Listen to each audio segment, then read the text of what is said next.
আসসালামু আলাইকুম। নাইম টিচিং পয়েন্টে তোমাদের স্বাগতম। আজকের ক্লাসে আমি একটি টেক কোয়েশ্চন সমাধান করে দিব। যে টেক কোয়েশ্চনটি চট্টগ্রাম বোর্ড 2024 সালে এসেছে। তোমরা যারা ক্লাস 10 এবং এসএসসি পরীক্ষার্থী আছো তোমাদের জন্য এই ক্লাসটি, বাকিদের এই ক্লাসটি দেখার দরকার নাই।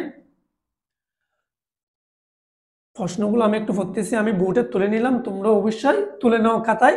আমার ক্লাসটা তোমরা যদি মনোযোগ দিয়ে দেখো তাহলে তোমাদের টেক কোয়েশ্চন নিয়ে কোনো সমস্যা থাকবে না। তোমাদের ইংরেজি গ্রামার 7 নাম্বার, 7-এর মধ্যে 5 নাম্বার হচ্ছে টেক কোয়েশ্চন থাকবে। এই 5 নাম্বার যদি তোমরা রাখতে পারো তাহলে তোমাদের খুব উপকার হবে, যাতে তোমরা ভালো নাম্বার পাবে। কারণ গ্রামারের ক্ষেত্রে অনেকেই 5 নাম্বার তোলাটাও কঠিন হয়ে যায়। তাই তোমরা অবশ্যই আমার ক্লাসটি ভালো ফলো করবে এবং কোনো যদি প্রশ্ন থাকে অবশ্যই কমেন্ট করে জানাবা। এভরিবডি বিলিভস দিস ট্রুথ, সবাই এই সত্যটি বিশ্বাস করে। টেক কোয়েশ্চন করার সময় প্রথমে একটা জিনিস মনে রাখবা, সেন্টেন্সটি পড়বা, পড়ার পর ওই সেন্টেন্সের মধ্যে কোনো অক্সিলারি ভার্ব আছে কি নাই দেখতে হবে।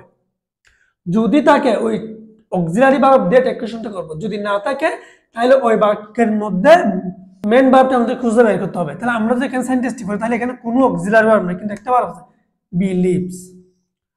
যদি অক্সিলারি ভার্ব না থাকে, শুধু ভার্ব থাকে, তখন ডো, ডিড, ডাস, এই তিনটা ওয়ার্ড দিয়ে টেক কোয়েশ্চন করতে হবে। যেহেতু এখানে বিলিভ আছে, বিলিভের জন্য আমরা ডাসটা বসাবো। সাবজেক্ট হিসেবে আছে এভরিবডি, এভরিবডি, এভরিওয়ান, এভরি, এগুলো যদি থাকে তাহলে দে বসবে। সাবজেক্ট হিসেবে বসাতে হবে দে। আর একটা কথা হচ্ছে দে এর সাথে কখনো ডাস বসে না, ডো বসাতে হয়। দে এর সাথে কখনো ডাস বসে না, ডো বসাতে হয়। আর যেহেতু বাক্যটি অর্থাৎ সেন্টেন্সটি হচ্ছে পজিটিভ, একটা নট যুক্ত করতে হবে। ডোন্ট বিলিভস এর জন্য দে, ডোন্ট দে, এই দেটা বসালাম এভরিবডি এর সাবজেক্ট হিসেবে। আর বিলিভস এর জন্য ডোন্ট, হওয়ার কথা ডাস, যেহেতু দে আছে দে এর সাথে ডাস বসে না, don't. We hardly forget the golden past, we hardly forget the golden past, আমরা আমাদের সোনালী অতীতগুলো বলতে পারি না। হার্ডলি এটা নেগেটিভ ওয়ার্ড বোঝায়। সেন্টেন্স দেখলে তাহলে এটা হচ্ছে ভার্ব, এখানে অক্সিলারি আমরা মেল ভার্ব আছে, তাহলে আমরা বসাতে পারবো ডো, সাবজেক্ট হিসেবে আছে উই, আমরা দেব উই, ডো উই, এর आंसर হবে ডো উই। যেহেতু বাক্যের মধ্যে হার্ডলি স্কার্সলি থাকলে বাক্যটি হবে কি নেগেটিভ। যেহেতু হার্ডলি আছে সেজন্য আমরা আর কি বসাতে পারবো না, ডো এর সাথে নট যুক্ত করতে পারবো না। তাহলে এই সেন্টেন্সটা অর্থাৎ বি এর आंसर হবে ডো উই। আর প্রত্যেকটা শেষে অবশ্যই কোশ্চেন মার্ক দিতে হবে, না দিলে তোমাদেরকে কেটে দিবে, পরীক্ষা নাম্বার দিবে না। নাথিং ওয়াজ সেড, কোনো কিছু বলার নেই, নাথিং ওয়াজ সেড। অক্সিলারি আছে ওয়াজ, নাথিংটা হচ্ছে already negative word. Nothing, anything, everything থাকলে সাবজেক্ট হিসেবে আমরা বসাবো ইট, তাহলে এটার आंसर হবে ওয়াজ ইট, ওয়াজ ইট। এখানে ওয়াজন্ট হবে না, কারণ nothing already sentence negative. Don't disturb me, don't দিয়ে যদি সেন্টেন্স শুরু হয় অথবা ভার্ব দিয়ে যদি সেন্টেন্স শুরু হয় তাহলে যে आंसरটা বসবে সেটা হচ্ছে উইল ইউ, এটা মুখস্থ,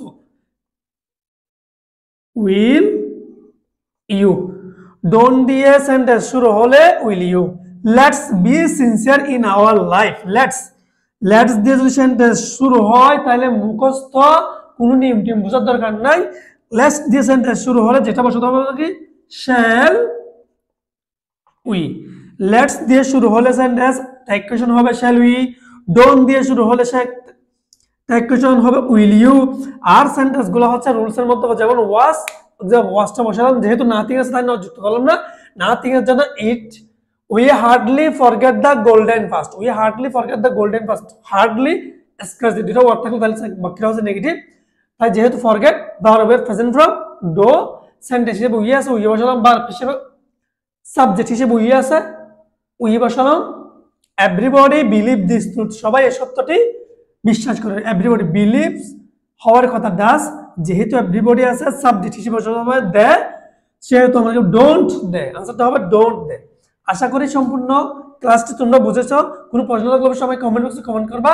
আর এইগুলার তোমরা আমার চ্যানেলে গিয়ে প্লে লিস্টের মধ্যে চেক করে টেক কোয়েশ্চনের বেসিক ক্লাসগুলো তোমরা দেখে আসতে পারো। পরবর্তী ক্লাসে আমি আরেকটা টেক কোয়েশ্চন সমাধান করে দেবো। তখন তোমরা ভালো থাকবে, সুস্থ থাকবে। আল্লাহ হাফেজ, আসসালামু আলাইকুম।